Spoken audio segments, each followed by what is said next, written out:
jamana bɔ dingɛ kɔnɔ. I y'a munumunu cogo o cogo i mana don sira o sira kɔnɔ i bɛ fɛn kelen y'a kɔnɔ o ye sariya ye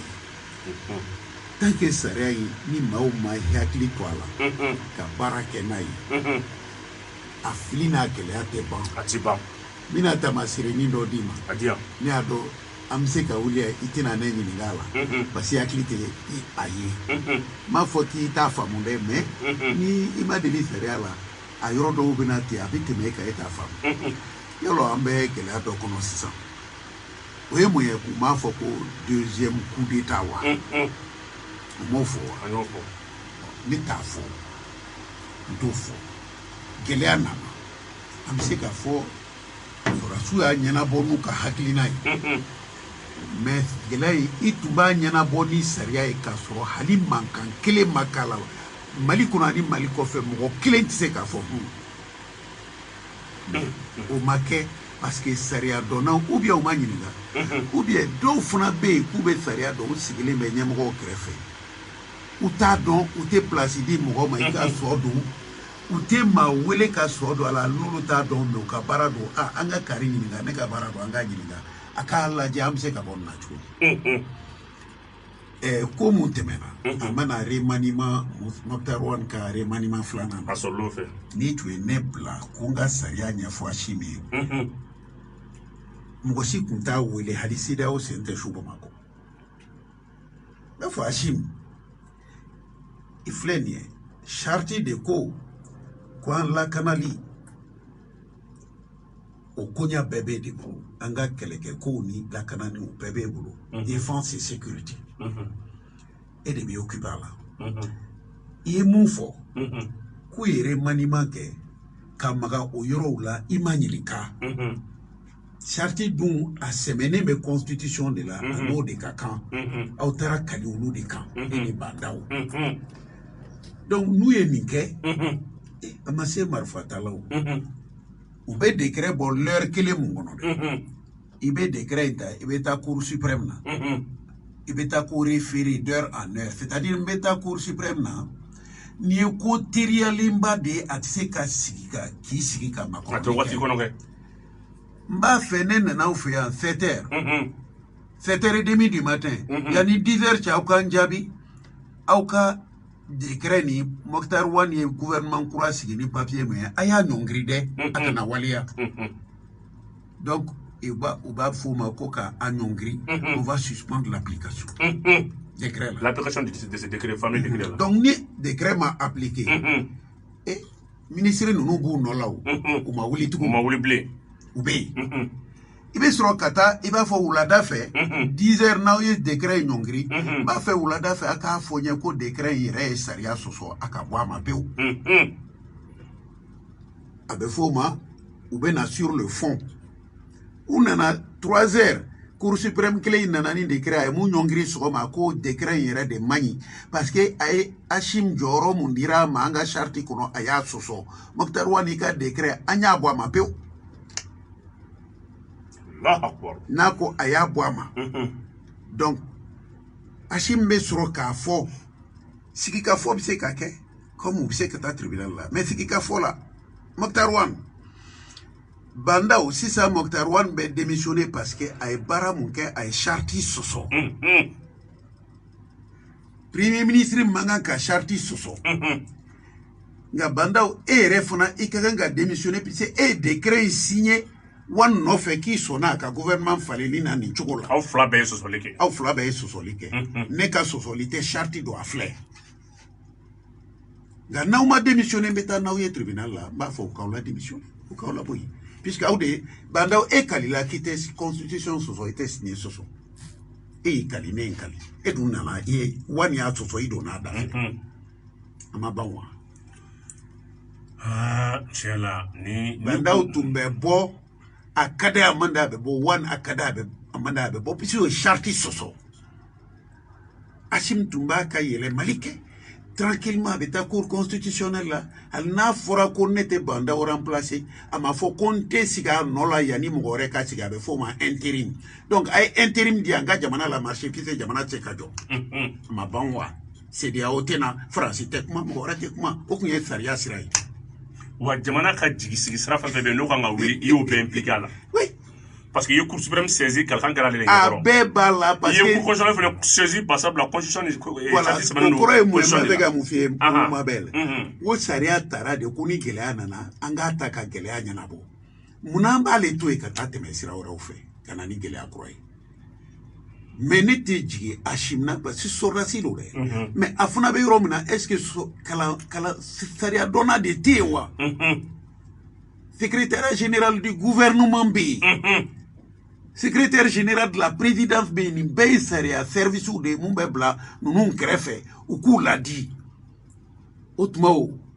an bɛ dɛsɛ k'an yɛrɛ ka sariya ko fɔ an yɛrɛ ye cogo di fo k'a ta k'a da kɛrɛfɛ ka taa dɔ wɛrɛ kɛ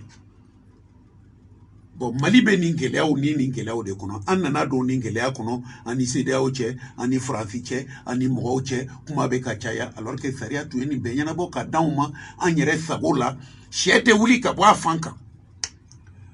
ayiwa mais Cour constitutionnelle bɔra a kalama cogo min na ko directeur de cabinet de ye Cour constitutionnelle saisi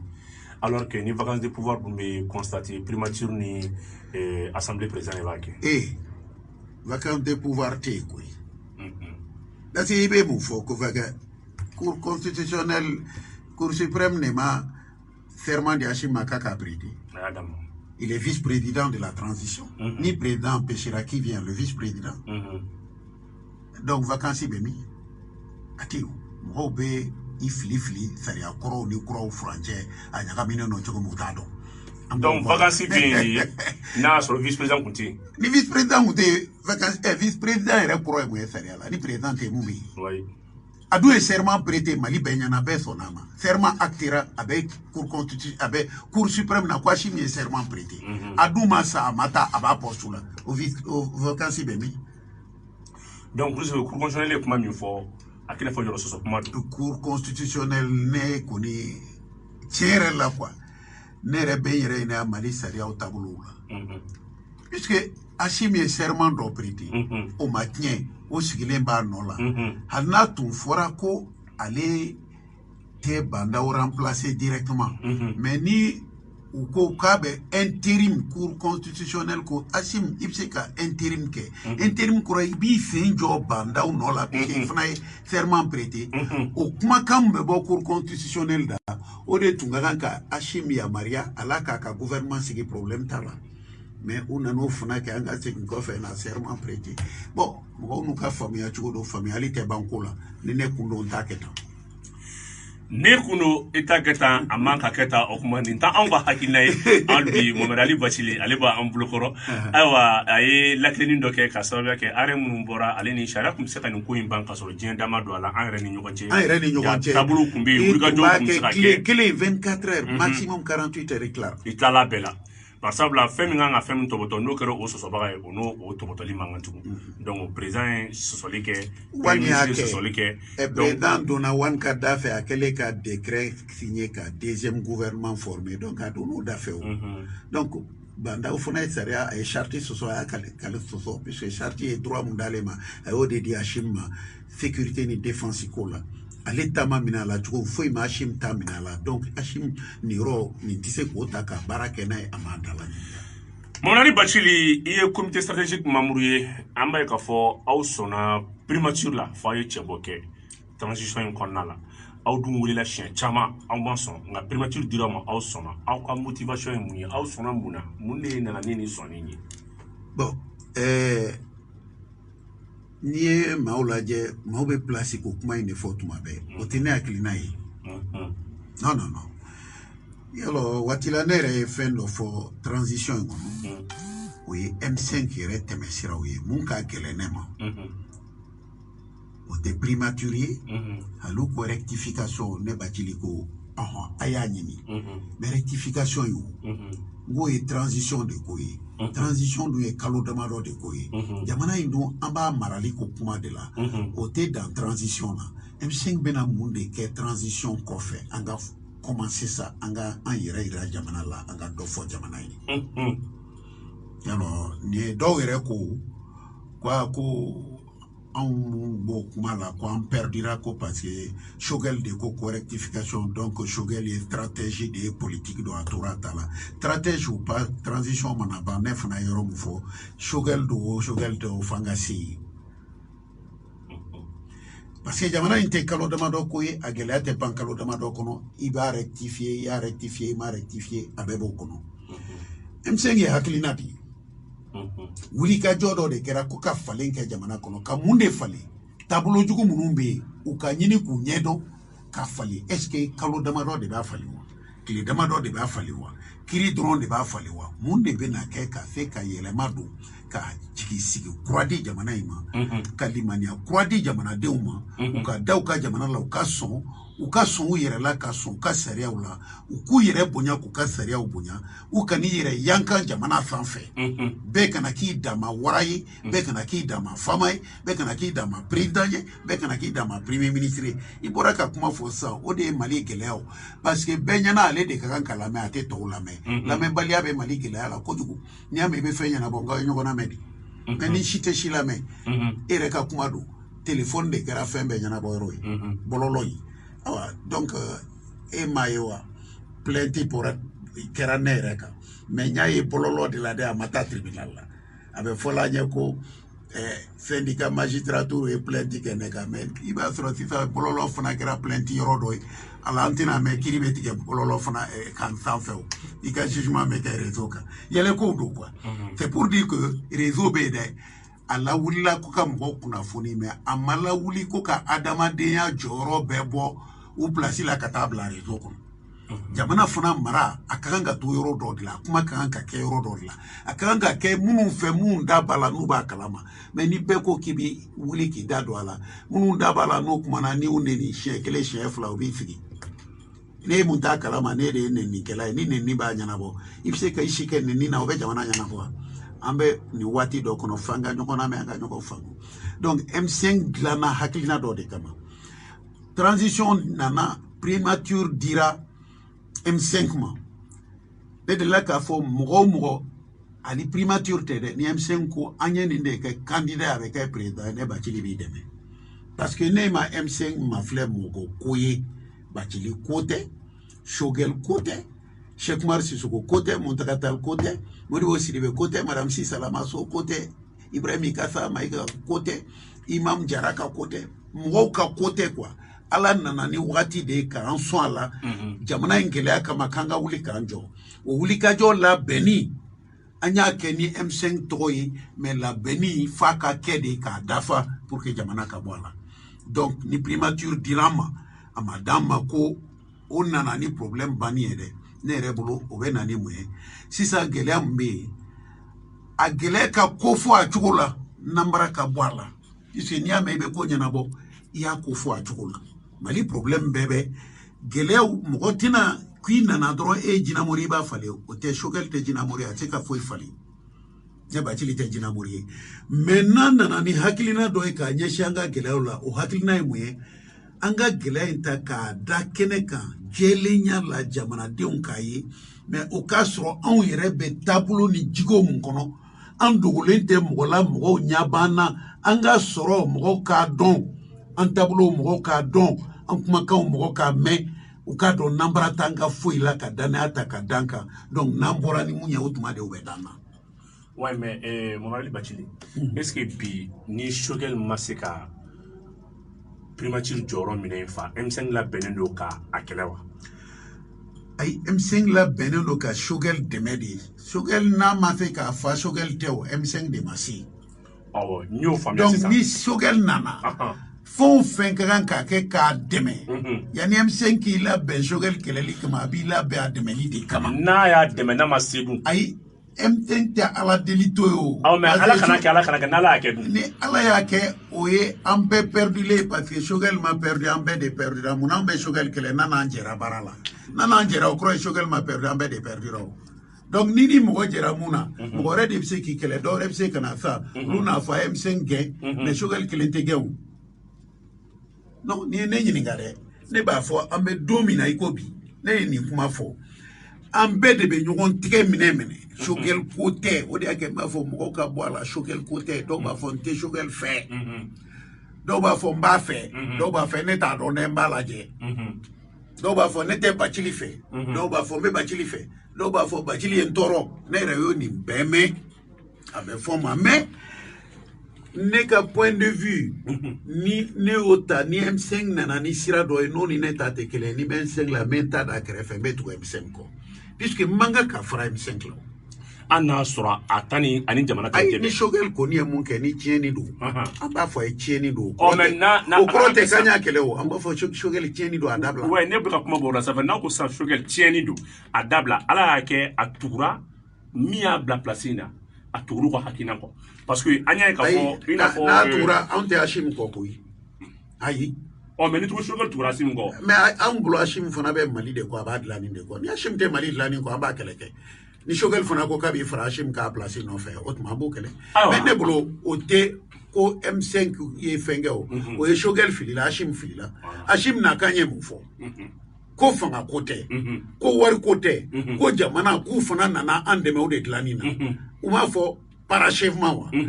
u tɛnkuna tuma min an m'a fɔ yen k'aw ye parachèvement kɛ a ka parement ye wa aw nana k'a b'an dɛmɛ a y'a b'o la aw m'an dɛmɛ dɛ a y'a puruti an na de ka taa aw sigi an b'u kɛlɛ o wagati la wa ne da de y'a fɔ n ko parachèvement kɛra a ka parlement ye parachèvement kɔrɔ bamanankan na na n'i dɛmɛ i ye fɛn mun daminɛ ka se k'a tɔ laban an ka jɛ a la ne ko k'e nana ne bɛ k'e lajɛ tuma min ko n dɛmɛbaga ye e ye fɛn puruti ka taa sira wɛrɛ fɛ a ma laban e dun y'a puruti an m'o kuma fɔ k'o kɛlɛ wa n'e ko ne ma sisan ko o purutili kelen ko n'o tora sen na ko Choguel fana nana tugu o la Choguel y'a yɛrɛ kumakan sɔsɔ donc M5 tɛna bɔ Maliko la o donc ni Choguel de bɔra Maliko la ka taa kɛ mɔgɔ ko ye a bɛ M5 sɔrɔ a ɲɛ n'a bɛ Maliko la M5 b'a dɛmɛ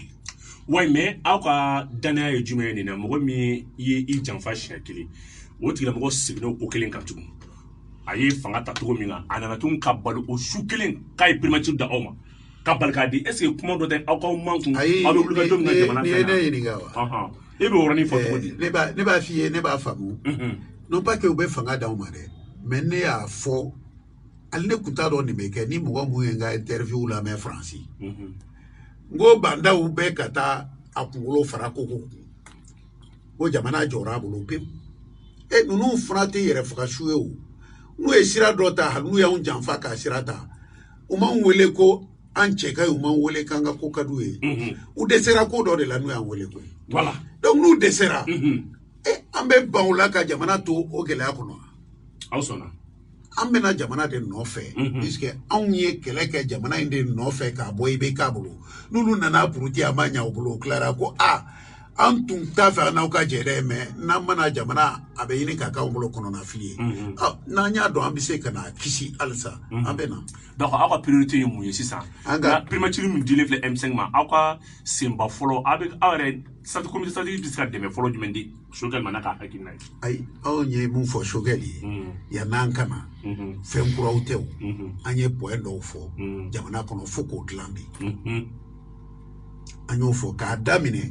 ɲɛmɔgɔ kunda yɛrɛ saraw ka kɛ sara normal ye 150,000 sara ni bandaw tun b'a ta a n'a man kan ni bɛ ka y'a ta a n'a man kan u kɛlɛla nin na o ni Hashim nana don o da fɛ a n'a man kan ni Choguel sigira Bubayi sara de nɔfɛ a n'a man kan nin bɛɛ ka ɲɛnabɔ jɛlenya la k'a yira bɛɛ la kɛnɛ kan n'an nana nin kuma min fɔ yann'an ka na an nalen an b'a daminɛ anw yɛrɛ fɔlɔ la a bɛ dɔ bɔ ka saraw la saraw ka fɔ jɛlenya la d'accord mun ni mun ka kan o ka di ma o y'a fɔlɔ ye o y'a fɔlɔ ye o bɛ tɔw fana hakili sigi n'i bɛ tɔw ka sarako fɔ u n'a fɔ i y'a daminɛ i yɛrɛ la an y'a fɔ hali jamana a musakaw mun bɛ kɛ k'a di a marabagaw ma u ka jamana mara o ka lajɛ caman ka bɔ a la o dɔw bɛ se ka kɛ mun ye n'i bɛ avion ta i bɛ taa première la Paris n'i bɛ taa Paris u n'a f'i ye 3 millions première la n'i bɛ taa classe économique la u n'a f'i ye 600 000 francs ministre ka taa 600 000 francs 3 millions c'était Mali ye malien tɔw bɛ don yɔrɔnin mun na dɛ a fantanw ka avion ta ministre ka t'i sigi parce que an ye fantan ministre de ye an ye fantan jamana de an k'an sigi an ka jamanadenw cɛla avion kɔnɔ an ka taa an ka baaraw kɛ an taali baara la o de ka gɛlɛn ni a faamaya sigiyɔrɔ ye o ka fɔ jɛlenya la k'a da kɛnɛ kan o ye fila ye donc o bɛɛ ɲɛsinnen tɛ i yɛrɛ la wa i ni mun ka kan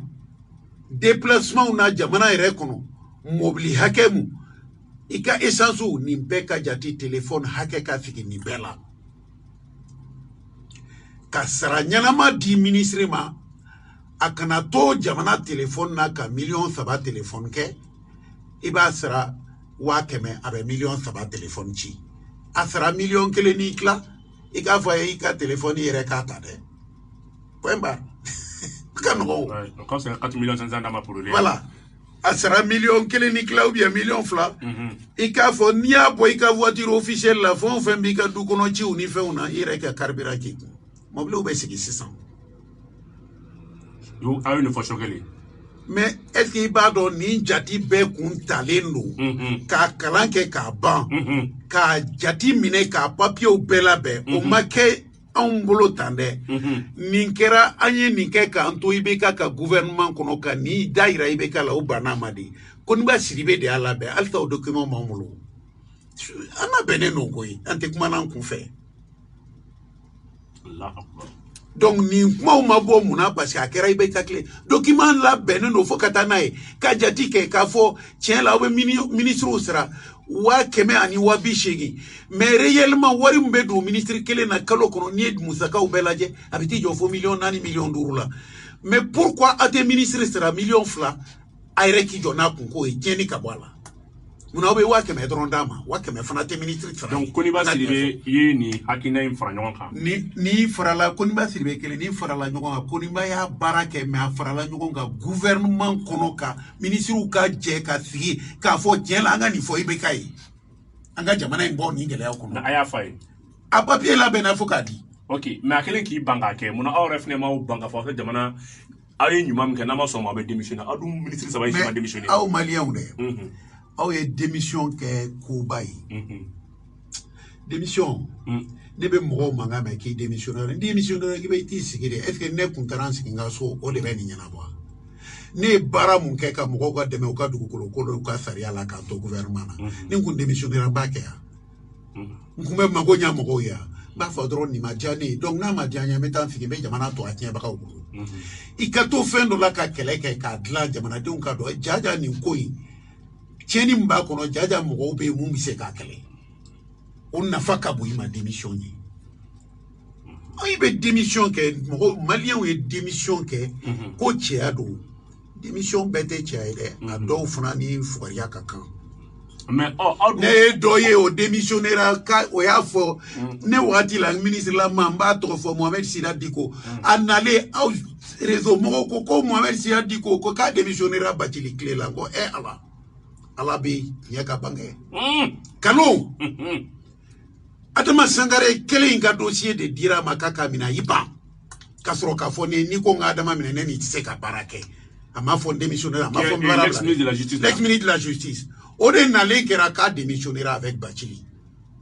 ne ko nkalon in bɛ mun ɲa parce que bɛɛ y'a dɔn ko n'i ko k'a fɔra k'i démissionnera ko mɔgɔ bɛ k'i fɛ n'i démissionnera k'i tɛ IBK fɛ i b'a yira IBK la ne tɛ i ka baara kɛ tiɲɛni sira kan o mandat ye o mais n'i y'a kɛ mun na ne bɔra gouvernement na est-ce que mɔgɔ y'a fɔ ko ne ye kojugu de kɛ mais n ka sariya ko de ye na bɔ n y'u tɔɔrɔ n'a ye n k'u tɔɔrɔ ni sariya ko ye ani n ka n ban ka taa n sigi so jɔn ka ɲɛ tubabuw ye démission kɔrɔ kɛ fɛn dɔ ye a n'anw b'a kɛ mun ye kelen tɛ cɛya tɛ hali démission dɔw bɛ taa bi ka yankan wallahi n'an donn'a kɔnɔ ni ne donn'a kɔnɔ ko n b'a ɲɛfɔ maliyɛnw b'a fɔ ko Bathily y'a daminɛ i b'a sɔrɔ a bɛ kari contre la mais wallahi a tiɲɛ ma fɔ maliyɛnw ye ne bɛ démission 100 mɛ tulo la a tiɲɛ ma fɔ mais n b'a ɲɛ dɔn misali la ayi an k'o to yen an nana masala mun an ka taa n'o ye ayiwa Ayiwa belebele ma sɔn k'i da tɔɔrɔ la Mohamedali Bacili an y'a ye k'a fɔ i y'a fɔ cogo min na bɔlɔlɔkan kiri dɔw kun i nɔminɛ kun don Facebook sanfɛ par les syndicats mais a kiri bɛɛ kɛra Facebook kan plainte donna Facebook kan a kiri caman kɔfɛ Facebook kan ko in yɛrɛ bɛ cogo di cɛ ayi ne ma wele avocat ka ɲɛmɔgɔ n'i bɛ avocat wele kiri la i ka plainte bɛ taa d'o de ma ko plainte ma yira ale la o fana bɛ se procureur général de ma k'o ɲininka procureur général an ka ɲɛmɔgɔ ye mun fɔ an ye dɛ avocat ka ɲɛmɔgɔ Mustafa Sise a ko procureur général fana ko plainte ma d'ale ma a ko k'a taara ne ka plainte bɛ commune 5 de la k'a taara yen k'olu fana ko plainte ma se donc a tɔ plainte in bɛ réseau de sanfɛ. mais plainte in na e ni ne lamɛnbagaw tulo b'an na an y'a seri an bɛɛ y'a ye bɔlɔlɔ kan i tɔgɔ sɛbɛnnen don mais a ma signé kasi t'a la mais an y'a ye k'a fɔ o plainte kelen de kɛra sababu ye ka taa ni Mohamed Isufu Bacili Mohamed Isufu Arasbach o plainte kelen de taara don ka taa minɛ sufɛ ka taa n'a ye nka aw mɔgɔ saba de kun visionné don plainte in na nka a taara kun cɛ ale kelen na parce que ale tɛ i n'a fɔ i ye taasira mɔgɔ saba c'est ale t'o minɛn kɔnɔna la ale t'o minɛn kɔnɔ bon ni kiri min bɛ sen na en général i man kan k'i da don a la k'a walawala kiri Arasbach ta ayi an ta ye plainte min b'aw fila kun plainte min bɛ ne kɔni kan n bɛ dɔ fɔ la ale tapo ta n tɛ kuma mun bɛ ne kan e y'a ye cogo min ne y'a ye ten nin ye ne siɲɛ fɔlɔ ye n ka kuma la publiquement mais ni mɔgɔw y'a kuma kɛ mais n ka jate la dɛ n ye mun ye a kɔnɔ n yɛlɛla dɔɔnin mun ye yɛlɛ halisa o ye sariya koɲa ye u ko syndicat fila k'olu ye plainte kɛ ne kama k'a sababuya kɛ ko ne ye kiritigɛlaw neni n'u neni kɛnɛma n'u dɔgɔya jama ɲana i tila ka maaw la su ka k'u kan ko n ye maaw la su ka k'u kan u b'o de fɔ u y'o de fɔ ne ye min kalan ne fana bɛ mun dɔn o koɲa la o bɛ se k'a lajɛ o ne yɛlɛla de yɛlɛla fɔlɔ jumɛn na sariya ka kiri sababuya ni mɔgɔ cɛ k'i b'a lajɛ fɔlɔ maa mun nana ni kiri ye k'a b'a ɲɛsin la est-ce que o ka kan ka kiri ɲɛsin la wa ou bien ale man kan k'a ɲɛsin la n'o ye mɔgɔ min yɛrɛ kan k'i ɲɛsin ma mɔgɔ mun nana n b'a fɛ ka kiri kɛ kari la ko yanni k'a fɔ i bɛ kiri in kɛ fɔlɔ o tigi yɛrɛ ɲininka e ye jɔn ye n'i bɛna i bɛ kiri ɲɛsin kari la mun dalu b'a to e bɛ se ka kiri ɲɛsin kari la bisimila syndicat y'a ka syndicat y'a de ko fɔ ka n'o tɛ magistrat yɛrɛ ma plainte la don ko ne y'ale neni magistrat yɛrɛ ma la don magistrat tɔgɔ tɛ yen ko ne ye mun neni ko yɛrɛ ka plainte don ne kama magistrat yɛrɛ m'a kɛ dɛ magistrat yɛrɛ m'a fɔ ko n ye mɔgɔ bila ale la syndicat de bɔra ka nin bɛɛ fɔ i bɛ ɲininkali kɛ o tuma o syndicat dun m'a fɔ ko n y'a kɛ syndicat la ko n y'a kɛ magistrat est-ce que syndicat in yɛrɛ de ye magistrat ye wa ou bien a bɛ kuma la magistrat de tɔgɔ la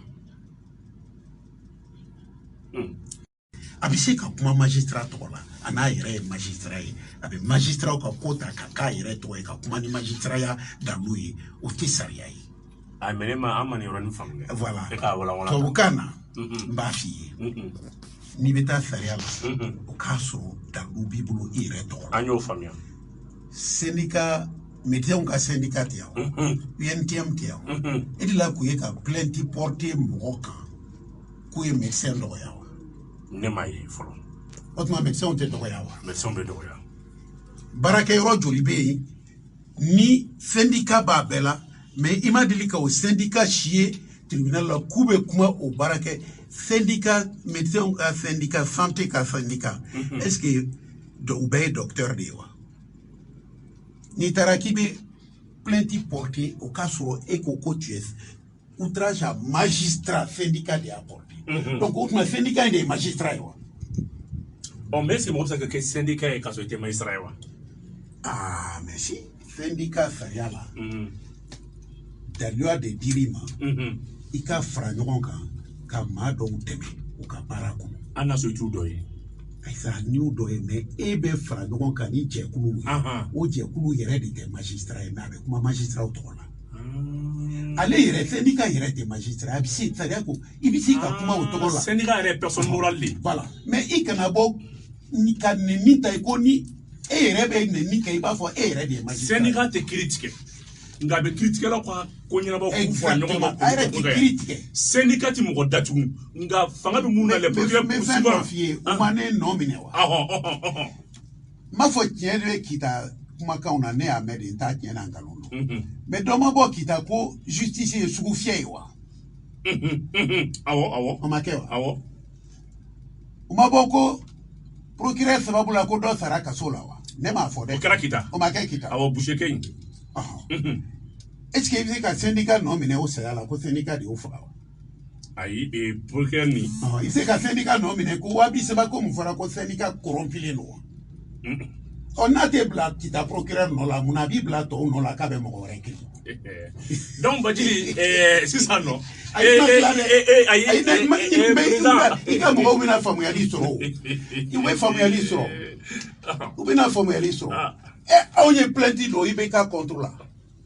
Amake, cadeau maintenant ça contrôle. Cadeau cour constitutionnel mon be contrôle. Coup banaka saria for forfaiture à plein tout bé. Cadeau adama sangare contrôle à plein tout si ma jugé. Autrement au forfaiture ni crime do. Autrement nga filima ni sam nominé ou lawa puisque au magistrat ou yo keo. Ou yere ka wele kata o do kene kan ko fona ya keo. Effectivement, il y a plein de là-dedans. Ali bi o kuma be o mabao. Mais est-ce que Silima ni Sam Kaganka wele au Kirila ka franchiju ka wa misali rek flana mi munga no est-ce que ni magistrat doka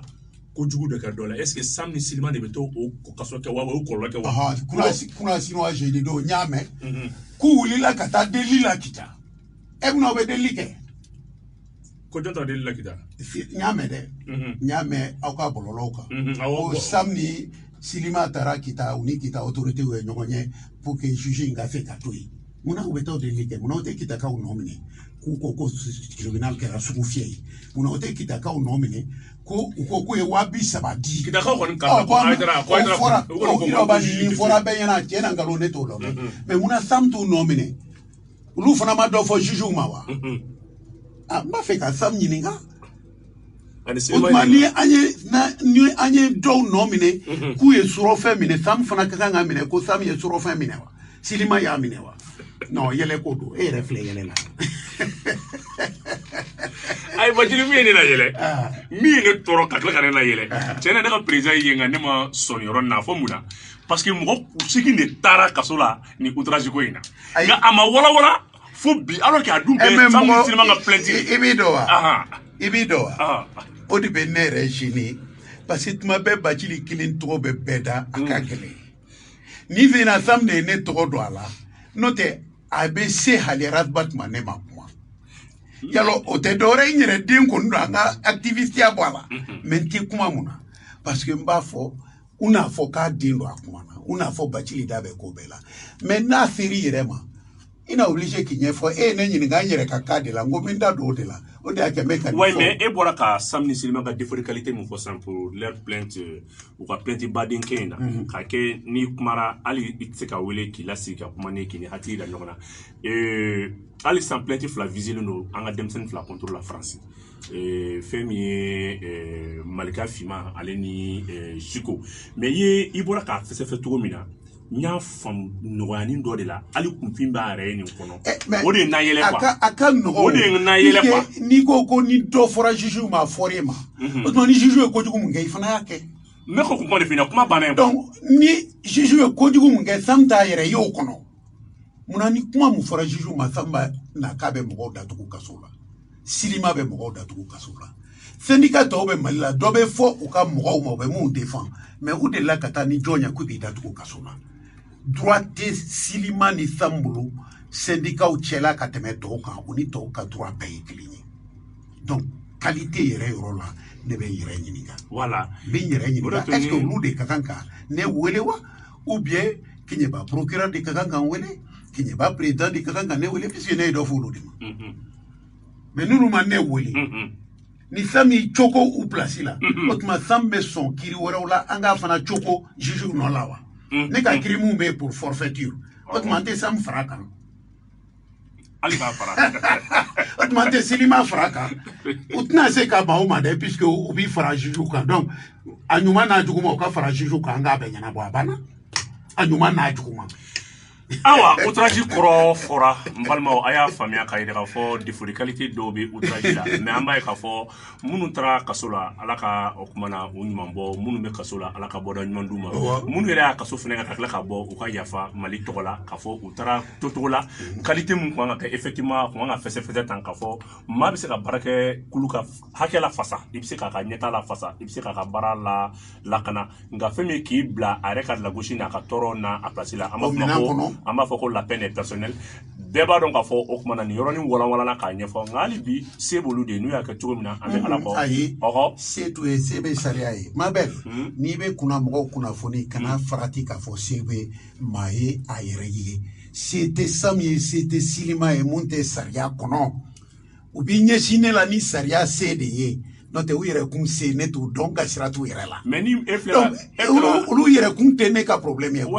sharia e mon fo ne ba fe nambe radio la nambula me ikana fo se bulu de se tu ye afo se banga sharia e anga to sharia kono ere plateforme de la justice nyamoy se be sharia e ambo de kono abel ndibla ika kuma be non président Buneri na rectifié agara emzonga rectification emzonga mo ga rectification anga rectification donc ni na il faut na do OK donc c'est le charia dit charia de ka sanu charia de ka bon charia be sans fait avec silima sans fait avec sam sans fait anga charia ou ka toi kono ibe to charia kerefe ni bla la nyama ale kan ki cheche ni sous kele sigi kata 23h30 mboranga table écriture la 7h du matin ni question kan be ka livre ni charia belaje a ɲɔgɔnw tigɛra jamana jɔna a tigɛra kan jumɛn kan mun sababu la a bɛ se ka kɛ a tɛ se ka kɛ walayi n y'a bɛɛ sɛbɛn n sigilen bɛ plaintement don officiellement ne kama n y'a ye réseau de kan n tɛ kuma n'a donna ni jaabi min bɛ n fɛ maliyɛnw fana bɛ n lamɛn n b'a sɛbɛn plainte sɛbɛnna cogo min ne bɛ n ta sɛbɛn ayiwa tombe bɔrɔla bolo yɛrɛ dodo fɛn na d'accord ne ta fana bɛ n bolo dɛ filima ni sam ka dɔn ne ta bɛ n bolo wa a tama k'i tɛ na na atamaki hali kita kelentena halna kadu katan datugu oti datuguli nti foye ni kamale ngoro ere sira no nye ini robeta ne ti sira mo nye ola me u ya feme nu ya lado fana be feme ni ke u fana be fena do kama wallahi mbake ni make ka formatu mbake mais parce que ne ka dossier obeo ou matunu plainte ou be ibeka contre la crime de do ama prescrit fraud. Donc nous Kokou ne attaqué parce qu'il y a deux fois d'hommes. Nous attaqué parce que nous avons attaqué le tribunal là. Donc ça me silima fona no be forfaiture là ça. Anga nous famu rien nous. Atimo kelen tatema kelema kala. Ite ki sako fo la ko to tuta ou atina fié. Avec fié. C'est tout. Avec fié. Awa fami. Ko ko ka bomba de ndama. Bajiri kuma do de netai la sele ani nyilingali. Wallahi ko ma bel ima ko juku ke. Ni fe o fe fora akola ne bajiri de. Te barola. Awa imite tenga. Ay bu ni o fo ibe siransa kana siran. OK, awa ke to ni tenta. Ay ne rete ite sirandi ima ko ke. Monsieur le président, en fait pardon, injure public bi akeleme fenyi mi ni agela babala. Francis. Bora ko amamede ko ko sariya kɛra jamanadenw jigitigɛ yɔrɔ ye a kɛra nambara yɔrɔ ye a kɛra lagosili yɔrɔ ye a kɛra maloya yɔrɔ ye Faransi a ma mɛn a kiri tigɛra u ye mun de fɔ ko n'i ye kiri tigɛ n'i banna i ye kumakan mun fɔ kiri kɔnɔ ko i y'a di foroba ma i y'a di jamanadenw ma kiri ma tigɛ kiri tigɛla kama a tigɛra jamanadenw de kama i ka kumakan don sariya tɔgɔ la k'a di jamanadenw ma o tuma n'i ka kumakan in n'a ɲanen don ko n'u ko k'a ɲana e b'u sara wa n'u ko a ma ɲa fana k'i bɛ se k'u minɛ cogo di k'i tɛ se ka maa minɛ a niyɔrɔ kuma la kiri ye jamanadenw niyɔrɔ kuma de ye i tɛ se k'u bali u k'a fɔ k'a ka di u ye ou bien a man di u ye i tɛ se k'o fɔ ni kuma fɔra juge dɔ de plainte porté syndicat yɛrɛ tɛ dɛ a fɔra a juge ɲɔgɔnw de y'a fɔ a ye n'i ka kiiri tigɛ ka ban i tɛ se ka maaw bali k'i kiiri tigɛ ka mun kan k'a fɔ a ma diya u ye i y'u lamaloya i y'u tɔɔrɔ i ye jamana tɔɔrɔ ko i tɛ se k'o bali ko y'o fana u ka droit dɔ de ye u ka hakɛ dɔ de ye sariya yɛrɛ ye mun d'u ma constitution kɔnɔ ko bɛɛ ka kan k'i ka hakɛ k'o fɔ kuma kɔnɔ i ka hakɛ ye mun ye fɛn mun y'i hakilina ye dɔrɔn liberté d'expression k'i k'a fɔ ko foyi t'a la i hakilina in de kana mɔgɔ bagabaga fo ka don hakili kɔnɔ k'a fɔ a ka kan ka nin de fɔ a man kan ka nin fɔ ko ni e kumana dɔrɔn n'i ye kiiri tigɛ ko i ye kiiri i y'a di foroba ma puisque a tigɛra foroba de kama foroba kan don bɛɛ b'i hakilina fɔ a la kiiri kan tɛ magistraw ta ye bi u ta tɛ sini nkalon don u yɛrɛ b'a fɔ k'an b'a tigɛ jamanadenw tɔgɔ de la donc a tigɛra foroba kan don wa foroba kan mɔgɔ b'i hakilina kɛ a kan ni mɔgɔ min ko n ka kiiri tigɛra a ma diya n ye nanbara la hakɛ b'i bolo i k'a fɔ foyi man kan ka k'i la nanbara la juge ye nanbara i b'a fɔ fo k'i da fara foyi t'a la foroba kan don jugement ye foroba kan de o tuma n'an ka jugew ka kalan ma se u k'a ɲini k'a lase u ka fara ka jamanadenw tɔɔrɔ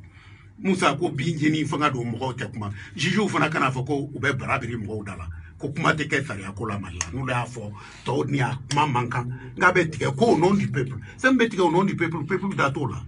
o ye nkalon ye sariya yɛrɛ bɛ taa au nom du peuple kiiri bɛ tigɛ au nom du peuple peuple b'i ma kun mun na n'a ma kɔntan a b'a fɔ ma kɔntan maa si tɛ se k'o bali maliɲɛnw a y'o bila o kunkolo la dɛ mɔgɔ k'a bagabagali kan ka na sa o la ni bagabagali kɛra o la o bagabagalibagaw olu de bɛ sariya kɔfɛ don kelen bɛ na olu de bɛ na bagabagaw ka nin taabolo la u b'a fɔ Bacili bɛ mɔgɔw bila na u yɛrɛ de bɛ mɔgɔw bila olu la Bacili bɛ tiɲɛ de fɔla mɔgɔw ye tiɲɛ la waati bɛɛ n'a ka sayiba don Bacili e na ko la t'aw ma bi koyi e de ye ɲininka dɛ e de ye ɲininka bi kɔni an b'a ko kan Monadi Bacili foroba neni bɛ tali kɛ mun de la kɔlɔlɔ jumɛn b'a la foroba neni o ye de n'i bɔra ka kuma fɔ ka mɔgɔ nenini juguman na nenini yɛrɛ la outrage o ye dɔgɔyama de outrage dɔgɔyama sa an bɛ injure de kɔnɔ injure n'i ko ko bon sisan dɔw ko ne ye mɔgɔ neni bon u ye taamasire minnu di dɔw ko ne ko procureur corrompulen don u m'o fɔ o y'o fɔ ne ka papier la o y'a fɔ ko procureur ye sogo fɛn minɛ mais Mabel c'est-à-dire n'i tɛ kɛnɛ mun kan n'i nana k'i b'i pan ka don a la k'i bɛ kɛlɛ kɛ n'a kuma ye i bɛ se ka taa yɔrɔ jan i bɛ kuma caman bɔ a kɔnɔ ne de taara kiiri la Kɛɲɛba donc kuma mun kɛra kiiri kɔnɔ ne de tun bɛ yen ne de y'a mɛn k'a fɔ ko surɔfɛn ko nana kiiri in kɔnɔ ne Bacili m'a ladon dɛ ne Bacili tɛ procureur de ko u nana wari di ne yɛrɛ u nana k'u bɛ wari di ne yɛrɛ ma kiiri in na sinon u nana k'u bɛ wari d'ale yɛrɛ procureur ma kiiri in na procureur de y'a fɔ donc k'a fɔ surɔfɛn ne tɛ o mais kiiri kɔnɔ ne taara kiiri mun na ni procureur yɛrɛ da ko sinon u nana k'u bɛ surɔfɛn di yan mais n ma sɔn a la an k'o kuma kɔrɔ lajɛ mais ale y'u bila ka taa ale m'u minɛ e y'o ɲininkali kɛ a m'u minɛ a ma wari minɛ fula tun bɛna se yen de o donc a ka kuma kɔnɔ n'i ko chinois nana k'u bɛ surɔfɛn di ne ma i ye kuma mun fɔ i ye seereya de kɛ e procureur tɔ i ye seereya kɛ ko chinois nana n'o tɛ chinois m'u yɛrɛ ko fɔ e de ye seereya kɛ ko chinois nana ni surɔfɛn ye donc o seereya n'o bɔra e procureur tɔ da ne bɛ siga o la mun na donc ni ne ye surɔfɛn ko fɔ ne ye n tana fɔ wa n'a fɔ i m'a fɔ parce que ale yɛrɛ de seereya la surɔfɛn na ale de fɔlɔ y'a fɔ a y'a minɛ a m'a minɛ sa o kɔni sera ma ale tilara a ko n ma sɔn a la ale ye seereya kɛ donc chinois ka surɔfɛn dalilu nana o mais n ma sɔn a la ale m'o dalilu di mun y'a jira k'ale banna o or sariya dun ko e de ye procureur de ye n'i ye kojugu mɛn i y'a ko mɛn i ka wuli k'a tigi nɔ minɛ sariya la kojugukɛla nana a yɛrɛ di e ma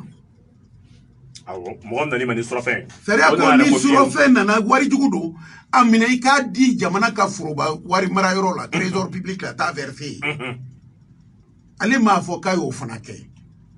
o tuma ne tɔ ye mun ye n b'a fɔ corruption b'a kɔnɔ corruption b'a kɔnɔ donc ni nin de kɛra kɛɲɛba ni ne y'o fɔ corruption kɛra Sam ma ne dala ɲininka a ma ɲininka a ma fɛn wa Sam y'i pan dɔrɔn o tɛ ne ye surɔfɛn ko fɔ n da la tubabuw ko ni mun y'a dɔn mura b'i la ko de b'a nu fiyɛ o tuma corruption ko gɛlɛya de b'u la wa mais ne m'a fɔ a bɔr'u ka procureur de fɔlɔ da ne ma na dɔrɔn k'a fɔ procureur yi corrompilen don ale de ko chinois nana ni wari ye k'u bɛ n corrompi n'a tun ye chinois yira ne la kaso la minnu nana k'u bɛ n corrompi u filɛ kaso la wala n tun b'a fo ani ne ma olu ye kaso la o tuma u kana ne bali mun fana bɛ hakili la n k'a fɔ Sam k'o dɔn Silima k'o dɔn an tɛ tamaki k'o fɔ o fana ye sariya de ye sariya de ko k'olu ka procureur n'u bɔra kojugu kalama ni maa wɛrɛ taara kojugu ko f'u ye u yɛrɛ bɔra a kalama k'u ka wuli k'a nɔ minɛ k'a ɲaɲini ni kiiri ka kan ka k'a la ka kiiri k'a la surɔfɛn dun a bilalen bɛ maafalaw ka kiiri minɛn de kɔnɔ munna maafalaw corruption c'est criminel i kɛlen ka taa corruption ta ka taa n'a ye tan munna procureur y'olu bila ka taa a bɛ maaw minɛ dɔrɔn pour des délits mineurs fɛn fitininw bɛ kaso la kaso falen b'u la ninnu dun ye ko mun kɛ k'a ni maafalaw ka ko ka kan ale yɛrɛ ko k'u yɛrɛ de nan'o yɛrɛ ko fɔ ɲɛ mɛ n'u bila ka taa ne ma sɔn ka wari la a dan n'o dɔrɔn de ma a y'a yɛrɛ jɛya mɛ sariya ma boli o kan munna sariya tɛ boli olu kan a bɛ boli kɛɲɛbaka tɔw kan donc n'o fɔra ne ye ne de taara n ye avocat ye est ce que a ka kan ka digi n na wa a man kan ka digi n na est ce que n ka kan k'a fɔ a man kan k'a fɔ donc ni ne y'o fɔ ni Sam ni Silima ko olu bɛ bɔ ko ne man kan k'o fɔ ko ne y'u neni ne de y'u neni o tuma o tɛ ka procureur ɲininka n'a y'a yɛrɛ neni puisque ne y'ale ka kuma de la segin n y'a ka kuma de jaabi o est ce que a y'a yɛrɛ neni wa u ko fana ko ne ko n'i ye marifa jɔ président Fana Bala ko ne man kan k'o fɔ mais marifa mun donna salle kɔnɔ ne m'a ladon n m'a ta ka taa n'a ye marifa 23 de ladonna bɔrɔ 3 k'a ɲɛsin mɔgɔw la a photow bɔra a bɛ réseau kan ni mɔgɔ minnu tun bɛ badinga kɔnɔ ni marifa t'u bolo dugu kɔnɔ mɔgɔw b'u siri k'u ci foyi tɛ bɔ a la ni marifa kɔni kun tɛ mais u siranna marifa de kana ci u la u kana faga o de y'a kɛ ni maa damadɔnin bɛ se dugu kelen na donc n'i ye marifa jɔ mɔgɔ la n'a sira ni ɲɛ o ye mun ye o tɛ menace de mort ye o ye menace de mort ye ni o marifa dara kɛnɛ kan o photow taara k'o yira ni juge ko ma ko halisa ko ayi ko menace de mort tɛ ne dun m'a sɛbɛn ko menace de mort procureur de ko vraiment ni mun kɛra ninnu na menace de mort don ni juge ko halisa ale ɲɛ t'o la a ye marifaw ye marifa tun bɛ minnu bolo u ye yafa deli ale yɛrɛ b'a dɔn ni marifa in tɛ maa si tɛ taa walidugu kɔnɔ k'i bɛ nin baara façon kɛ i tɛgɛla bolo o b'i siri donc mɔgɔw siranna de u kana faga n'ale ko menace de mort tɛ ne b'a fana ɲininka n'i ye marifa jɔ e la i muso la i fa n'i ba la menace de mort don aw tɛ est ce que ne ye juguman de fɔ wa e ye ɲininkali de kɛ o de la kɛ n ko an ka taa kiiri in na u bɛ mun nɔfɛ an ka kuma jamanadenw kan an ka ɲɔgɔn faamu bali olu tɛna se k'i dabiri ne da la hali n'u bɛ n kiri mun kɛra fana b'a ɲɛfɔ mun kɛra n b'a ɲɛfɔ ne ma baga ka kuma ne tɛ baga kuma ma mais k'a fɔ n bɛ siran ka kuma fɔ o de ye n ka problème ye n'o tɛ n tɛ baga kuma ma ɔ u y'o de fɔ ne ko bɛ sariya fana la n'i ye maaw minɛ ne dun ma u nɔ minɛ procureur de ko aw y'a ɲini ka maaw bagabaga ni fagali ye a marifaw filɛ a photow nana ni président ko non dalu tɛ nin kuma in yɛrɛ la k'a fɔ u y'a ɲini ka mɔgɔw bagabaga ni marifa ye dalu t'a la vraiment ne b'u nɔ bila sariya dun ko procureur e de y'u nɔ minɛ e de ko nin bɛ yen i dun ka kumakan de sɔsɔra président y'a sɔsɔ vraiment ninnu kɔni nanu ka hakɛ ɲini mais e mun ko fili kɛra kojugu kɛra ni président ko a ma kɛ e de ka kan k'a fɔ président ye ma sɔn i bɛ appel kɛ awɔ i kan ka appel i bɛ appel kɛ puisque anw ma inculpation posée a ma taa enquête la n'i ye dossier ka taa ka kiiri kɛ directement a ma taa enquête la o kɔrɔ ye de a ko jɛlen don sɔsɔli tɛ se ka k'a la foyi t'o tintin na ɔ e yɛrɛ ko jɛlen don n tɛ ɲininkali k'a kɔnɔ n b'a kiiri directement e dun ni mun bɛ kiiri la o ko non dalu t'i bolo e dun ka marifaw dalen bɛ a daliluw bɛ yen a fotow bɛ yen a jaw bɛ yen e y'i sigi e y'a to o la e ma appel kɛ ne dun ma appel kɛ i ye mun nɔ minɛ o bɛ bila n'olu bilara e sen b'a bilali la wa i t'a la i sen b'a la femme qui jɔ an ka sariya fana ɲininka a kɔrɔ la ne ye sariya ɲininka a kɔrɔ de la jugew yɛrɛ bolo n'u filima ni sa n'u ko k'u bɛ taa ni yɔrɔ wɛrɛ ne t'u bali dɛ ma siraw ɲɛ ma tamaki n t'u deli n ka sira t'u deli la kaso in tɛ wa wallahi ni ala ye ne dan da don ko Bacili bɛ taa kaso la olu tɛ taa ni ala de ye ala tigɛ tɛ taa wa ne tɛ siraw ɲɛ mais tiɲɛ ka fɔ maliyɛnw ye sa jugeya ko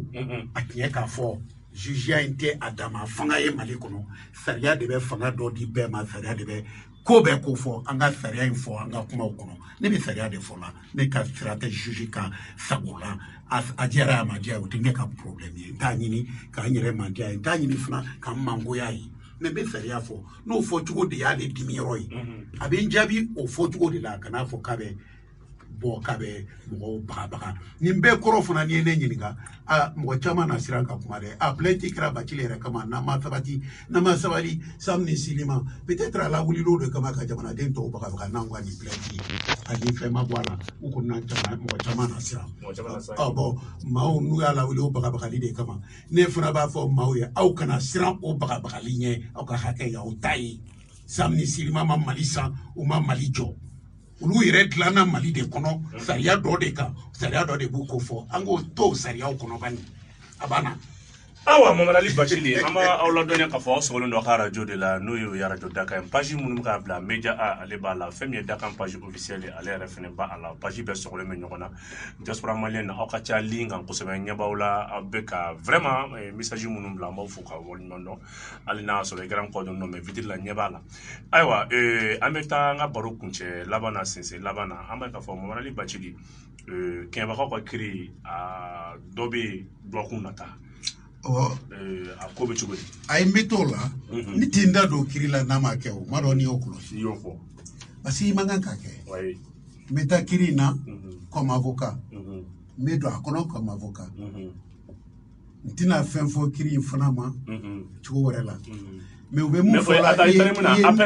ayi nin ye kiiri kura de ye wala ayo ale ni dɔ in tɛ kelen ye ayi ni kiiri fana mɔgɔ dɔw minɛnen don ale kamaralata in tɛ kelen ayi o tɛ kelen ye donc an bɛ taa nin fana la nin y'a dama kiiri ye mais kiiri in tɛna ban Keɲeba o parce que cɛnni barika bonyana Keɲeba a kɛra cogo cogo don dɔ la dɔw bɛ muruti et chaque fois n'u murutira u bɛ taa kaso la u bɛ wele chinois minnu bɛ cɛnni na Keɲeba kɔnɔ n'an ka jamanadenw yɛrɛ tɛ dɛ olu de lafiyalen don nin ko bɛɛ la puisque o tɛ wele an ka mɔgɔw de bɛ wele an yɛrɛ damaw de bɛ ɲɔgɔn minɛ ka ɲɔgɔn don degun ni tɔɔrɔ kɔnɔ an bɛ sariya dɔ kofɔ k'a ɲɛsin wɛrɛ la n'o sariya kɛra tiɲɛ ye chinois fana bɛ tiɲɛni mun na sariya wɛrɛ b'o fana kofɔ n'an tun wulila ka jɔ ni barika ye n'o sariyaw fana ye ko an b'an yɛrɛ damaw don kaso la cogo min an bɛ barika don o kaso la don sariyaw la cogo min n'an tun ye chinois fana ka sariyaw minɛ ten a kun tɛ kɛ a tɛ kɛ mais Mamadu Bacili ne ko daliya dɔ bɛ chinois ninnu bolo nin dugu kari ni daliya foyi t'u bolo Mali yɛrɛ an ka tiɲɛ fɔ ɲɔgɔn ye bɛɛ b'i ta ɲini mun na chinois bɛ dɔw ta d'u ma Keɲeba hali Keɲeba n bɛ se k'a fɔ Keɲeba ka dɔw yɛrɛ b'a la parce que chinois kelen tɛ se ka nin kɛ ni Keɲebakaw tɛgɛ awɔ ni duguden dɔw falen ni dugudenw tɛgɛ t'u bolo ni administration mɔgɔw n'u m'u jɛma kan tɛ mais n'u y'o mun fɔ n ko ne ko ko ka taa mɔgɔw bila service la o kuma fana ye nkalon kuma de ye bi tɛ dɛ ne bɛ deli k'a fɔ hali k'an to ministère de la justice la dɔw b'a fɔ ko Bacili e man kan ka nin fɔ i ye ministre ye ne ko n ko mais n dɛsɛlen de b'a fɔ mun na n ko sariya an bɛ mun fɔ ko an bɛ kuma mun fɔ an ka démocratie n'an ka tubabukanbaw n'a ko bɛɛ nka n y'a ta Faransi révolution de kɔnɔ a kuma ka se anw ma an ka jamana in kɔnɔ Faransi révolution tɛ yan n'i y'a fɔ ko 14 juillet an bɛna si a tɛ mɛn o an bɛna don a fête la dɔw b'a ɲɛna ko Faransi ka yɛrɛma hɔrɔnya sali de don u ma indépendance ta dɛ fɛn dɔ de tun bɛ tubabuw kan fɔlɔ la a nana juguya ka juguya f'u k'a ma ko ko sisan bɛɛ b'i ka sariya dilan ni se b'i ye i yɛrɛ b'i ka sariya dilan i bɛ mɔgɔ ta k'a don kaso la sariya tɛ yen dɛ setigi b'a ka sariya dɔ dilan k'a ko fɔ a ye nin minɛ a y'a datugu o kɔrɔ mɔgɔw dɔ tun sugandilen don olu bɛ se ka mɔgɔ datugu datugu yɔrɔ kɔni bɛ yen mais sariya ka dɔgɔ ni se bɛ e mun ye i b'i tɔgɔ la cachet dilan tampon bɛɛ b'a dɔn nin ye setigi ka tampon de ye nin ye n'a ko a ye nin datugu a b'a fɔ a datugu u bɛ sɔrɔ k'a ɲininka kun jumɛn na u b'a kun fɔ bilali t'a la kiri t'a la n'a ɲɛ hakili jiginni la don min a b'i bila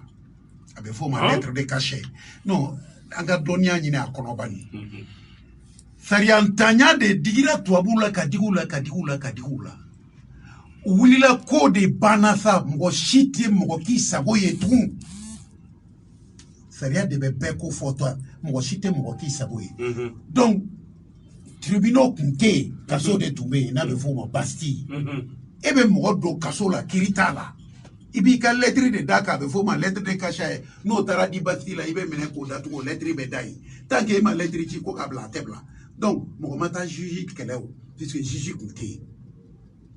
o de nana ni juge ye a ye sariya ta mɔgɔ wɛrɛ ka kiiri tigɛ mun tɛ kotigiw yɛrɛ ye ni juge nana o kɔnɔna la o kɔrɔ ye de olu ka kan ka sariya de lajɛ ka baara kɛ Faransi ye u ka kasobonba mun n'u b'a fɔ a ma Bastille de u wulila ka t'o de ci a place dɔrɔn de bɛ Paris bi n'o tɛ i t'a yɔrɔ foyi ye ne yɛrɛ ye Bastille yɔrɔ kelen mun ye o ye a kɔnɛgɛ kelen Lafayette y'o ta Américains b'u ka indépendance guerre la tuma min a taara o y'a sɔrɔ guerre nin yɛrɛ banna a taara George Washington fɛ yen a ko an y'an yɛrɛ ta an ye kaso jugu bɔ an ka jamanadenw da la kaso jugu ni bingali jugu i fana k'i jija Amérique ka kɛ jamana ye sariya la kaso jugu ni bingali jugu kana bɔ mɔgɔ la n ye Bastille tile d'i ma k'i hakili lajigin mɔgɔ kana bi mɔgɔ kan k'i datugu ne ye Bastille tile ye o de la n y'a ye Virginie George Washington ka so kɔnɔ n taara a visite mais olu ko de ko mɔgɔ kana bi mɔgɔ kan donc a ye na ni dɔw ye sa mun ka kiiri tigɛ sariya ka ta u ka kiiri tigɛ bingali ka dabila mais ngulu y'o de fɔ o ma dɔwɛrɛ fɔ Faransi 14 juillet kɔrɔ ye de sariya ka boli bingali jugu ka dabila mɔgɔ kana bi mɔgɔ kan ka t'i datugu ko se b'i ye ka taa datugu sariya de ka lajɛ ko bɛɛ kɔnɔ n'anw fana bɛ sariya ko gɛlɛya la bi n'anw ko ko maaw ka wuli k'i jɔ est-ce que an ye kojugu de kɛ ne m'a fɔ a ye taa service kari walahi m'a fɔ n ko mais n'u y'aw minɛ mɔgɔ fila mana minɛ n'a y'olu fila to yen olu de bɛ to ɲani na n'u ka du a bɛ kɛ komi n'olu fila ye tiɲɛnikɛla de ye mɔgɔ t'u kɔfɛ mais n'aw bɔra ka taa sigi aw ma tiɲɛni kɛ mais aw sigira aw kɛrɛfɛ u minɛnen bɛ yɔrɔ min a y'aw sigi yen jama k'aw ye jama dɔ n'aw ɲininka ninnu bɛ mun sigi la n'a y'a ɲɛfɔ a na dɔn fila min bɛ kaso la u ma wuli u yɛrɛ ka ci la dɛ u bɛ jama dɔ de ka ci la ne y'o de ko fɔ wa sariya foyi t'o bali Mali kɔnɔ hali sini ne b'o fɔ hali sini u ka daw la bagabagali kan tɛ wa olu fana tɛna ne bagabaga sini n b'a fɔ Silimani Sam ko dɔn n b'a fɔ la chose est claire pour moi n b'a fɔ hali sini ayiwa an bɛ taa nɛgɛjurutigiw fan fɛ n'i dalen b'i ka kiiri tigɛ kan na n'i y'a dɔn a tigɛra sariya kan siranko jama ɲɛ ni jama ma tɛgɛrɛ fi kɔn a bɛ mun f'i ye ni jɔrɔlen b'i ka kiiri tigɛ cogo la o de la i bɛ siran jama kana mɛn n'i t'a fɛ jama k'i ka kiiri tigɛ kan mɛn i t'i yɛrɛ ɲininka mun na audience dun c'est solennel l'audience ko c'est public a bɛ olu yɛrɛ b'a sɛbɛn en audience publique olu de b'a sɛbɛn u ka kiiri kɔnɔ jama welela ka na nin kiiri tigɛ jama ɲana ni kiiri tigɛla jama la jama ɲana n'o jama fɔra olu b'a fɔ ko jama bɛ t'olu de kɛlɛ ne ma kɛlɛ yɔrɔ ye jama ka weleli la tribunal la dɛ fo ni olu yɛrɛ ye kɛlɛ kun di jama ma 20 72 97 72 an ka maa welelen Mohamed Ali Bacili ye soladonbaga don an b'a ye k'a fɔ fɛn min ye plateforme de soutien à la justice o président d'honneur don an bɛna k'a fɔ M5RSP yɛrɛ fɛnɛ comité stratégique o membre belebele dɔ fɛnɛ don fɛn min ye maa min don a lakodɔnnen don ni sariya ko kumaw fɔli ani sariya bɛ se ka sinsin cogo min na jamanaden bɛɛ bɛ se k'i yɛrɛ cogo min na ka sariya kɛra kɛ bagabagalifɛn bɛɛ bɛ se k'i yɛrɛ a kɔnɔ an ka nɛgɛjuru sira ye 20 72 97 72 Mohamed Ali Bacili ale de b'an bolokɔrɔ ɲininkali minnu b'aw bolo ka a sɛnɛ la an ka ɲininkali ta ko filanan kun bɛ fɛn min ye forobanini ale ni dɔgɔyama kan donc an ka ɲininkali kun b'o kan a y'o fɛnɛ walawala dɔgɔyama bɛ sɔrɔ sira jumɛn fɛ forobanini yɛrɛ fɛnɛ ye mun ye vraiment a ye hakilina caman di o la an b'a fɔ donc ko ka président ko ka ko mɔgɔ ti sera ko ka dɔ fɔ question jaabi la question fɔlɔ ye ko i bɛ sɔn ka kɛ kiiri ministre so ye camancɛ fanga in kɔnɔna la n'a a ɲinini fɛ wa foyi ma ɲini ne fɛ c'est politique kɔnɔ kumaw ka gɛlɛn ni kuma na kara don ni ma kuma kara don ne bolo ɲiningali an k'o to ala ma ni ala ye mun tigɛ a waati ni jaabi min bɛ ne bolo n b'o di fɛn fɛn se b'i ka jamana in ɲɛmɔgɔ labɛn mais ne labɛnnen don ka jamana in dɛmɛ sira caman fɛ mɔgɔw yɛrɛ b'a mafilɛ ko ne tɛ foyi dɔn kiriko kɔ ne bɛ taa dugukolo ko la yɔrɔ min mɔgɔ si tun tɛ a dɔn ko dugukolo ko bɛ taa wa service wɛrɛw bɛ yen ni ne ye n da don a la i b'a fɔ ko n y'o dɔrɔn kalan ye walahi hali ka wari don Mali finance kɔnɔ n'i y'a di ne ma n b'a kɛ i b'a fɔ jinɛ bɔra yen n b'a kɛ n'i m'a kɛ i b'a fɔ ma tun mais i mana dɔɔni turu ka na ni kelen min ye mɔgɔ yɛrɛ tɛ dɔwɛrɛ y'i kun n'o tɛ an k'a t'o la Mali dɛmɛ sira ka ca a hakilina min a baara ɲɛdɔn na mɔgɔw bɛ mun fɔ Mali nafolo bɛ bɔ min bi impôt ni domaine wa ma belle ne bɛ n ka diplôme d'étude approfondie kɛ don min n y'a kɛ impôt sariya ni douane sariya de la sariya min bɛ fɔ tribunal la o tɛ dɛ ayi le droit douanier le droit fiscal n dalen b'a article fɔ Mali code dayɛlɛ wari bɛ don yen cogo min b'a dɔn a bɛ bɔ cogo min b'a dɔn an ka sabali. Donc on kana miiri justice. Non, justice pour moi o ye n deli na fɛn de ye. Bajeli polyvalent. Donc an ka cɛ fɔ ɲɔgɔn ye Mali dɛmɛli sira ka ca a taabolo ka ca. Ne ni maa o maa ne ni dɔw bɛ discuter u bɛ don an na u bɛ bɔ la u b'i da waga u b'a fɔ n kun t'a dɔn e bɛ nin dɔn o parce que olu yɛrɛ ɲɛna ko mɔgɔ tɛ kalan dɔrɔn don livre don sariyaw don douane tɛ baara kɛ dɔwɛrɛ ye code douanier tɛ impôt tɛ dɔwɛrɛ kɛ ni code fiscal tɛ o dɔnnen don sariyaw dɔrɔn munna ne tɛ o sariyaw dɔn an ka kan k'u dɔn donc ka o yɔrɔ tɛmɛ mais ne b'a fɛ ka yɔrɔ mun gɛlɛya Mali yɛrɛ kɔnɔ maliyɛnw ka sɔn ɲɔgɔn ɲɛ ka ɲɔgɔn lamɛn an ka yɛrɛ bonya dabila an ka ɲɔgɔn lamɛn an k'a dɔn an tɛ foyi ye an nana jamana in kɔnɔ an bɛ taa k'a to yen dɔw nana an ɲɛ n'o y'an faw ye a caman taara minnu b'an bolo Ala k'u mɛn an kɔrɔ an baw minnu b'an bolo Ala k'u mɛn an kɔrɔ mais Mali tɛ foyi ye jamana in tɛ anw tɛ foyi ye jamana in de bɛ laban fɛn min bɛ laban o de ye tiɲɛ ye an ka don bɛ na a bɛ ban a bɛ tɛmɛ minnu filɛ jugeya la bi o ne o don kelen an bɛɛ bɛ sigi ni mun sara o bɛ sa dɔw ka baara bɛ taa o bɛ t'i sigi ala kuma tɛ sara o la bɛɛ f'an ka tiɲɛ fɔ ɲɔgɔn ye dɔɔni k'a ɲɛsin jamana yɛrɛ nafa la ani jamanadenw nafa la o de b'an bɛɛ hakili sigi donc ɲininkali caman kɛra a taara taabolo caman fɛ mais a ka di ne ye Mali kɔnɔ an ka ɲɔgɔn lamɛn dɔw ye ɲininkali kɛ ko est ce que n tɛna taa juru sira kɛ n tun b'a fɛ ka yɔrɔnin dɔ fɔ a tigi ye fɔlɔ la ne kɛra ministre de la justice ye tuma min n tɛ mɔgɔ tɔgɔ fɔ mais a tigi bɛ yen n'a ye kumakan mɛn a yɛrɛ bɛ sɔn k'a fɔ a kɛrɛfɛ mɔgɔ a ka mɛn ne de ma a tuma n kun n'a tɛ kuma ɲɔgɔn fɛ an kun tɛ kuma ɲɔgɔn fɛ ayi ne tɛ a tigi da tigɛ n'an yɛrɛ y'a ye non parce que ne ka sira t'a la ne bɛ taa n ka kiiri de la ne bɛ mun fɔ kiiri la ale ma n'i jɔ a bɛ mun fɔ ni ye ɔrɔbu don a mana mun fɔ n'i y'a ka kuma kɔ kari a bɛ jɔ a yɛrɛ la donc n'a ye a bɛ dimi ne bɛ tɛmɛ o tɛ problème ye o mais n bɛ tiɲɛ f'i ye a tɛna tɛmɛ o kan dɛ a kɛra de ne ka nkalon tigɛ a tigi i ko sini ye saliba ye ne wolo dɔgɔnin fa kelen ba kelen fila n ba ka lagare ani mun bɛ lagare ɲɛ ko sini ye saliba ye bi a y'o don kaso la ne kɛra minisiri o de kɔfɛ n y'a wele n k'i bɛ place jɔ fɛ n'i bɛ mun fɛ a fɔ n ye n k'i bila an ka baara kɛ mun tɛmɛna an ka ɲinɛ kɔ n'a ma kɛ a tigi balolen don a ma sa n tɛna a ta a tɔgɔ ma mais o don n'i y'ale yɛrɛ ɲininka dɔrɔn n bɛ n ta sira la mais n ka n da don mutation yɛrɛ la n ka waati la a kɛra ale ta ye parce que n b'a fɔ ale de sigilen bɛ k'a fɔ n bɛna n ta sira n'o tɛ n ko tɔw ma ne tɛ sisan juge denmisɛnninw dɔn n ka cabinet aw yɛrɛ de bɛ ɲɔgɔn dɔn a ye ɲɔgɔn muté mais juge tɛ mutation fɛ dɛ ni mun bɛ place ɲuman na n'i y'o bɔ yen fo k'a ta a tɛ ɲinɛ i kɔ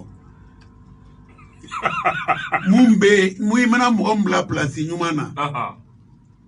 n'ale fana n'a y'o sɔrɔ n'o banna ale bɛ ɲinɛ i kɔ mais i ye mun wuli k'ale sigi o tɛ ɲinɛ i kɔ fo ka diɲɛ kɛ mun ye olu de bɛ taa juru sira kɛ n'o tɛ mɔgɔ b'i taa juru sira o la mais hali sini a dɔw bi u taa juru sira i la ne yɛrɛ avocat la ma dɔ de la k'a fɔ ko est-ce que ne hakili b'ale la wa n ko mun de kɛra